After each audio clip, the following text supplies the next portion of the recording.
What brought you out here to the rally? What were you hoping to get from this experience, and what has been your sense of this event that has been organized by a lot of liberal groups today? Well, one of the best things was the organizing for the event, because in the lead-up we got to build coalitions that haven't worked together before.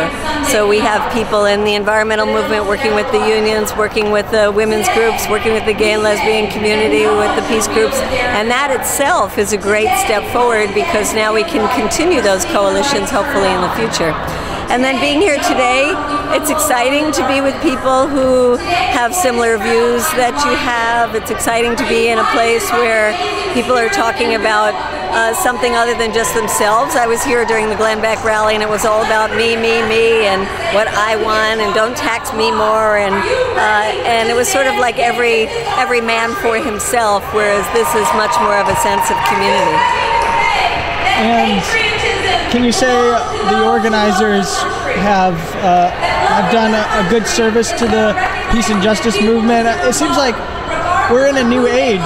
Peace and justice issues are part of major institutional liberal events now, would you say? I would say yes and no. It's been very interesting, because we've had to push very hard in the lead up to this to get the peace message incorporated. And if you see the main tagline that said jobs, education, justice, it didn't include peace. And there was some pushback from that, from some of the unions that are involved in the industries that feed into the war, and of course some of the people that want to be seen as more supportive of the Obama administration than those of us in the anti-war movement would like to be. So we still have a lot of educating and pushing to do. Yet on the other hand, I must say we were welcomed into all of the meetings. We were encouraged to build a peace contingent. We were encouraged to bring our signs, and we were assured that people up at the podium would be talking about the need to end the wars and bring the war dollars home. And certainly we heard that from Jesse Jackson, from Ben Gillis. We heard it from a couple of the speakers. So in that sense, the message is there, but we would like it a little more front and center. Do you feel like, has this always been there, but now unfortunately you're gaining notoriety through unfortunate people who would usually be allies like Jon Stewart singling out your group as being some kind of equivalent of the Tea Party, unfortunately? Like, how has this event been something where you could reconnect with people and make it seem like you're not really trying to do anything toxic at all? Well, I think it's unfortunate that Jon Stewart is trying to paint Code Pink as a crazy lunatic fringe group. I mean, all we're saying is things like, let's not go into wars that we shouldn't be in, and let's look at those like in the Bush administration who got us into the war on the basis of lies and hold them accountable. That's a basic premise of democracy. That's very different from somebody saying that Obama is a Muslim and he wasn't born in the United States and he's a socialist. So, you know, I think look at the content of what we're saying. Sometimes we get a little more creative with the way we do it, because we've had to in the last 8 years. You know, we mobilized hundreds of thousands of people, and the media wouldn't come out and even talk about it.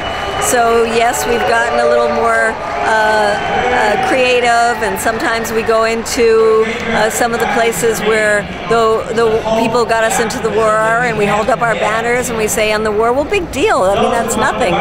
So we feel that it's important to be part of movements like this, where people understand that it's not just an interruption of a speech, that Code Pink and the anti-war movement actually do every single day really good work. We go into the schools and we educate young people. We go into the colleges and we try to get people active in the movement.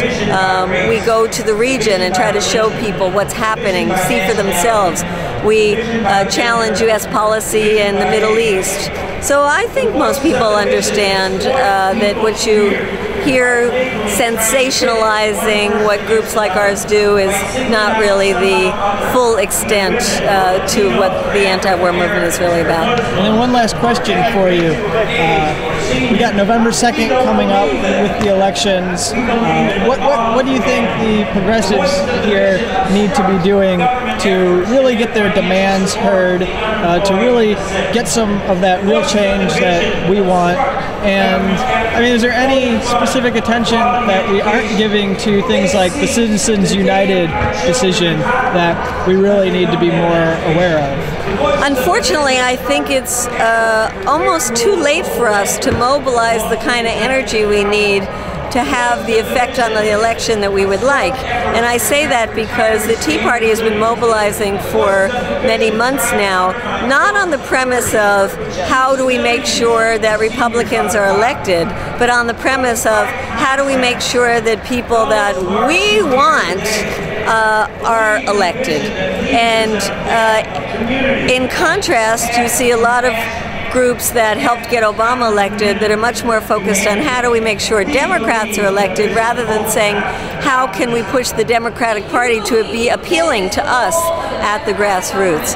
So I think we have a lot of work to do, and the first thing is to really not be tied by the umbilical cord with the Democratic Party, to be independent in our organizing and to be supporting individuals who agree with our message much more than supporting a party that once elected and once in power will oftentimes disregard us, which is what happened. So I'm hoping that after this election we can regroup and rethink our strategy and hopefully come up with a strategy that focuses less on political party affiliation and more on the issues. I mean, is there one wrap-up question, follow-up? Do you think we should do something about this idea that we are somehow whining when we offer healthy criticisms? I mean, you've got Vice President Joe Biden harping on us because we want to use our First Amendment rights. I think it's terrible that Joe Biden says that we're whining, or that administration officials call us the professional left as if that's something bad. I think we have to demand respect from those in power, and we do that by mobilizing and putting pressure on them. And I think if they continue with some of the policies they're doing now, they're going to see a lot more whining. We're going to turn it up rather than turn it down. Thank you.